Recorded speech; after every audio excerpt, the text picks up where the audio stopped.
Goedenavond, u kijkt naar het Zeeuwse nieuws van vandaag, zondag 17 november. Er werd tegen mij gezegd, niet huilen en flink zijn nu. En dat werd door mijn oma tegen mij gezegd. En dat bedoelde ze hartstikke goed, want zo is ze zelf waarschijnlijk ook met haar probleem omgegaan. Maar nu, zoveel jaar later, zou ik nooit zeggen niet huilen en flink zijn, maar juist praten erover. Een indrukwekkende bijeenkomst vanmiddag in Middelburg. Zo'n 100 nabestaanden van verkeersslachtoffers herdachten hier hun dierbaren. Het thema van de herdenking was: zwijgen is zilver, spreken is goud. Mijn zusje Ilse is in 1996 verongelukt. Zij was 12, ik was 15. En het is vandaag 23 jaar geleden. En het heeft nog steeds een enorme impact op mijn leven. En wat ik vandaag bij de herdenking ook ga vertellen, hoe mijn speech dus ook heet, is verwoorden is verwerken. Pas op het moment dat ik woorden kon geven aan dat verlies van mijn zusje, pas op dat moment heb ik het eigenlijk kunnen verwerken. De jaarlijkse herdenking is een plek waar nabestaanden hun verlies met elkaar kunnen delen.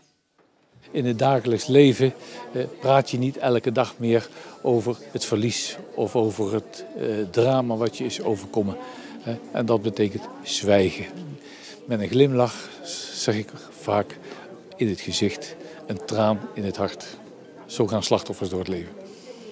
Iedereen hier heeft een verlies geleden en met elkaar is dat een soort gedeeld verlies hier vandaag. En wij zwijgen daar vandaag niet over, wij praten daarover. En toch met mensen buiten die kring die dat niet hebben meegemaakt, is dat toch moeilijker. Want die denken, oh, het is toch al zo lang geleden. Maar juist verkeersongevallen, dat is zo'n letterlijk een klap. En die klap van het verwerken, die komt pas later. De Zeeuwse Ringrijdersvereniging bestaat 70 jaar. En ter ere van het 70-jarig bestaan exposeren ze met fotopanelen en attributen in het Polderhuis in Westkapelle. We willen eigenlijk iedereen laten zien wat of ringrijden is, wat of ringrijden inhoudt. En ja, zo de vereniging ook presenteren. Het thema van de expositie is van folklore tot topsport. Maar is dat het ook? Het is echt serieus topsport aan het worden. Er zijn heel veel mensen die ook echt serieus trainen. Maar ook zeker het folklorepunt is niet verdwenen. Want ja, er zijn ook een berg rijders die het gewoon voor hun plezier doen. Het niveau van het ringrijden is de laatste jaren wel flink omhoog gegaan. Daardoor worden wedstrijden vaak beslist op kleinere ringen. De reguliere ring is deze van 38 mm en de kleinste ring is deze van 10 mm. Maar mocht dat ringsteken nou niet helemaal je talent zijn, dan is er altijd nog de decoratieprijs. Het is dan ingedeeld in 2 categorieën. Je hebt de trekpaarden en de overige rassen. Dus ja, er valt eigenlijk alles onder wat geen trekpaard is. We hebben een vlechtpaardje, zoals we die noemen. Die hebben we van de winter ook gebruikt bij de door de ZRV georganiseerde vlechtcursus. En daarop kan je leren hoe je de manen van een trekpaard vlecht. Het bezoeken van de expositie kan nog tot begin februari. Een lichte domper op de feestvreugde gisteren bij de intocht van Sinterklaas in Sas van Gent. De Sint en zijn hoofdpiet hadden een beetje een verdrietige boodschap waar de kinderen niet blij mee waren. Hoofdpiet en ik gaan met pensioen. Wat? Pensioen? Ja, met pensioen. Wat is dat? Wij gaan met pensioen en dan hoeven we lekker niks meer te doen. Dat rijmt, hè, Sinterklaas? Ja, maar dat kan niet, kinderen. Ja, maar Sinterklaas kan niet met pensioen, hè? Dat kan toch niet? Zullen we toch maar blijven, kinderen? Moeten ze blijven? Benieuwd hoe dit afloopt? Kijk dan morgen naar Evenement van de Week na Zeeland Nu. De korfballers van Top Arnhemuiden, hier spelend in de wit-rode shirts, zijn het zaalseizoen goed begonnen. Op bezoek bij Nieuwekerk werd het 1924 in het voordeel van de ploeg uit Arnhemuiden. De zege kwam pas in de laatste fase van de wedstrijd tot stand. In het begin waren we veel geforceerd op de doorbraak, toch? En de tweede helft hebben we meer vanuit ons schot de aanval opgezet. En dan zie je dat er bij verschillende mensen gewoon meer kansen komen. En ja, dat hebben we gewoon goed gedaan in de tweede helft.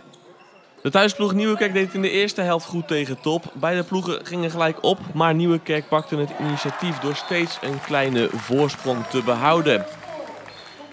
En dit is Edwin Kopolse, de nieuwe trainer van Top. Hij nam het halverwege het oktober over van de weggestuurde Kees-Jan Oppem.